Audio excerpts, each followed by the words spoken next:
नमस्कार, मैं जितेंद्र गुप्ता। आप देख रहे हैं स्टार सिटी न्यूज़। मैं इस वक्त मौजूद हूं विकासपुरी विधानसभा के रनोला वार्ड नंबर 19S में। हमारे बीच भारतीय जनता पार्टी के गगन भारद्वाज जी इस वक्त हमारे साथ मौजूद हैं। गगन भारद्वाज जी, आपका स्वागत है। मेरा आपसे पहला सवाल है कि जो आपका राजनीति में आना हुआ सर, कैसे आना हुआ और कब से आप जुड़े हुए बीजेपी से? मैं बीजेपी से जुड़ा हूँ तो कहने की ज़रूरत ही नहीं है, क्योंकि बचपन से विचारधारा भाजपा की और मेरी कभी से मिलती जुलती रही है। Yes sir. भाजपा के कभी भी, चाहे वो आडवाणी जी हों चाहे अटल जी हों, कभी भी इनका टीवी पर भी हम कोई डिबेट देखते थे या फिर कोई इंटरव्यू देखते थे, या इनके जितने भी सामाजिक इन्होंने कल्याण किए हैं देश के लिए, जितने भी काम किए हैं, तो सारी विचारधाराएँ देश हित के लिए, हमारे हिंदू तत्व के लिए, तो वो विचारधाराओं के साथ इस पार्टी के साथ जुड़ा हुआ था। और दूसरी चीज़ ये है कि मैं छात्र नेता था। हाँ, छात्र के समय से ही कॉलेज, मैं कैरोडिमल कॉलेज में स्टूडेंट रहा हूँ, वहीं से मेरी राजनीति की शुरुआत हुई थी। और मैं दिल्ली यूनिवर्सिटी का स्पोर्ट्स सेक्रेटरी रहा हूँ, पूरी दिल्ली यूनिवर्सिटी का, कंटिन्यू 2 साल। और विद्यार्थी परिषद ABVP में 5-6 साल काम किया है और विभिन्न दायित्वों पर काम किया है ABVP के अंदर।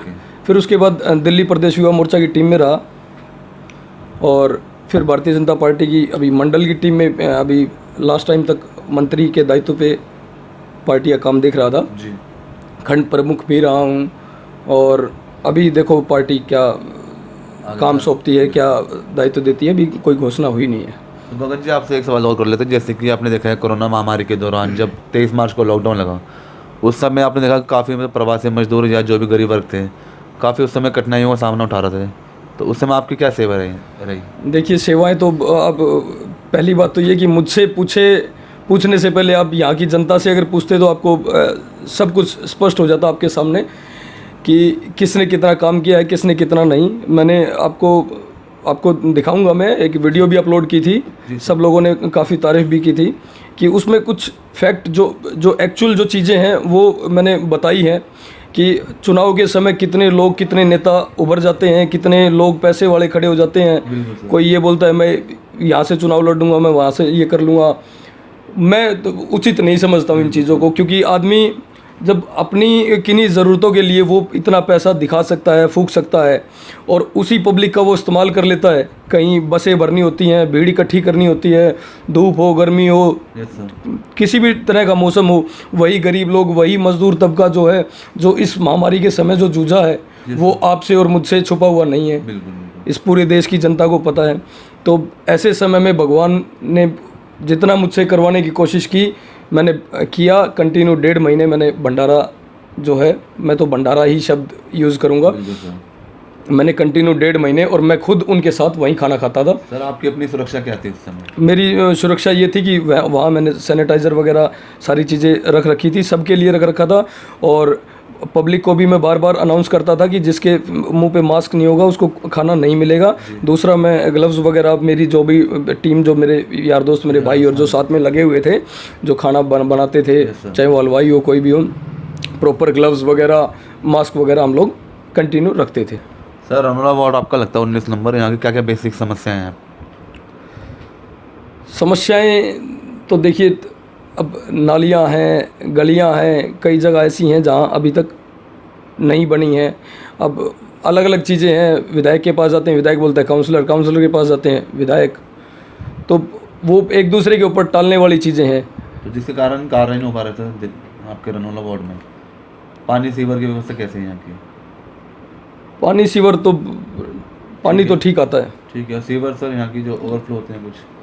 सीवर तो अभी काम, सीवर का तो चालू ही नहीं हुआ है। चालू नहीं, मतलब यहाँ सीवर सिस्टम है नहीं? अभी डलने शुरू हो रहे हैं सीवर, अभी तक हमारी यहाँ नहीं आए।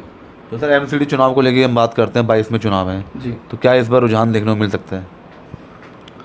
देखिए, अब MCD का तो शुरू से पता है कि हमेशा भाजपा की ही रही है MCD। और अगर 15 साल तो आप कर रहे हैं यहाँ पे दिल्ली में, आपकी जो राजनीति चल रही है, MCD में सरकार आपकी है, MCD में जी 15 साल से, तो इस बार क्या लगता है? इस बार लगता है नहीं कहीं ना कहीं संघर्षपूर्ण माहौल रहेगा? नहीं, अब की बार भी MCD के अंदर भाजपा ही। क्या कारण है सर, क्या वजह रहेंगी सर? एक तरफ आम आदमी पार्टी अपने बखान कर रही है कि हम अपने काम को दम पे हम MCD इस बार जीतेंगे। नहीं, तो भाजपा ने भी कहीं कोई कमी नहीं रखी है ना। आप कहीं किसी वार्ड में जाके देखेंगे, और सबसे पहली चीज़, अब जैसे इस देश को ज़रूरत थी, चाहे वो काउंसलर हो या विधायक हो, कोई भी हो, ऐसे समय में भाजपा के काउंसलरों ने जितना काम किया है आप अपने वार्ड में, वो निसंदेह है, मतलब काबिलिए तारीफ़ है। आप किसी का भी उठा के देख लेना। तो सर आप कृषि बिल का स्वागत करते हैं अभी जो से केंद्र ने भी जो भी प्रस्ताव पास किया है? बिल्कुल कृषि बिल का स्वागत करता हूं। अभी हम लोगों ने काफ़ी ट्रैक्टर रैलियां भी, हमारे सांसद श्री परवेश सिंह वर्मा जी ने, हाँ, हम लोगों ने इस पूरा लोकल देहात के अंदर सारा मैसेज भी पहुंचाया है, सबको समझाया भी है, सबको बताया भी है। तो मैं बहुत बहुत स्वागत करता हूं कृषि बिल का, और सभी किसानों का मैं आभारी हूँ। वो हमारे देश के लिए इतना काम करते हैं और उनके फेवर का काम होना बहुत ज़रूरी है। इसमें सरकार कोई भी हो, मैं तो शुरू से लेकर आज तक ये कहता हूँ, किसान ही इस देश की नींव है, और अगर किसान ही परेशान है तो फिर इस देश में रहने का कोई तात्पर्य नहीं बचता। किसी के पास भी कोई। गगन जी आपसे मैं सवाल कर लेता हूँ, जैसे कि दिल्ली में आपकी जो सरकार 93 से 98 थी, उसके बाद से दिल्ली में सरकार नहीं बन पा रही है, आज इसका वजह हम जानना चाहते हैं। देखिए, वजह तो बहुत सी होती हैं। उस टाइम कांग्रेस का समय था, टीम भाजपा ग्राउंड लेवल पे बहुत काम करती आई। अब कांग्रेस जैसे पैतरेबाजी तो भाजपा नहीं खेल सकती, इसमें कोई दो राय नहीं है।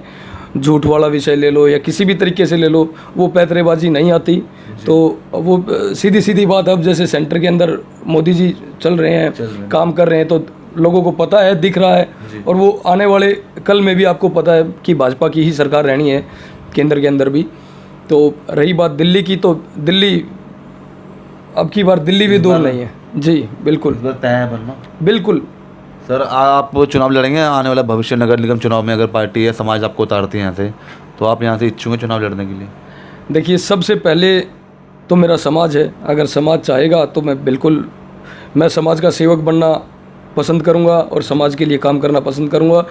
रही बात पार्टी की, अगर पार्टी मुझे ये मौका देती है, मुझे चुनाव का मौका देती है, पब्लिक की सेवा करने का मुझे मौका मिलता है, तो मैं 100% चुनाव लड़ूंगा। और सीट आप निकाल सकते हैं इस क्षेत्र से? जी बिल्कुल। वो कितनी है छवि मतलब समाज में? जी गगन जी, मेरा आपसे जो था आपका सवाल जो राजनीति से रिलेटिव, और मैं आपसे सवाल करूँगा, आप जैसे स्पोर्ट्स से भी आप जुड़े हुए हैं जी, तो इसको लेकर हम आपसे थोड़ा कुछ जान लेते हैं। देखिए, स्पोर्ट्स का तो ये है कि मैं बचपन से खिलाड़ी ही रहा हूँ। काफ़ी गेमों में अचीवमेंट है मेरी जी। और बॉक्सिंग मेरा प्रोफेशनल गेम रहा है। और मैं हाल फिलहाल में अभी तक Indian youth women boxing team का कोच हूँ। अभी लास्ट 2019 के अंदर हम एशियन चैम्पियनशिप ओके, भी भारत के नाम लेके आए हैं। बहुत बढ़िया जी। तो और दूसरी चीज़ ये है कि क्षेत्र के अंदर भी मैंने स्पोर्ट्स के लिए कभी मतलब हमेशा बच्चों को भी, चाहे वो एजुकेशन का मामला हो, चाहे वो किसी भी चीज़ का हो, कभी किसी का कोई काम कभी मना नहीं करता। हर इंसान के लिए खड़ा रहता हूँ, सही और गलत का फ़र्क बताता हूँ सबको। मेरा ऐसा कभी कोई ये मोटिव नहीं रहा कि ये आदमी अमीर है, इसका फेवर लेना है, या मैं हमेशा निष्पक्ष रहता हूँ सबके साथ एक जैसा। दूसरी चीज़ ये कि मैं अभी 2 बार प्रतिभा सम्मान समारोह करवा चुका। जी जी। जो 80-90% से ऊपर जिन 10th और 12th के अंदर जो नंबर आते हैं, परसेंटेज आती है, उनका सम्मान किया मैंने। और ऐसे ही सेम उसमें गेम वाले भी थे, जैसे जो स्टेट, दिल्ली स्टेट होती है, नेशनल होती है, इंटरनेशनल होती है, उनके अंदर जितने भी हमारी विधानसभा से बच्चे मेडल लेके आए हैं, उनका भी सम्मानित किया मैंने, उनको भी सम्मानित किया मैंने। बहुत बढ़िया, धन्यवाद गगन जी आपका। जी। तो ये हमारी सीधी बात गगन भारद्वाज जी से, स्टार सिटी के साथ मैं जितेंद्र गुप्ता।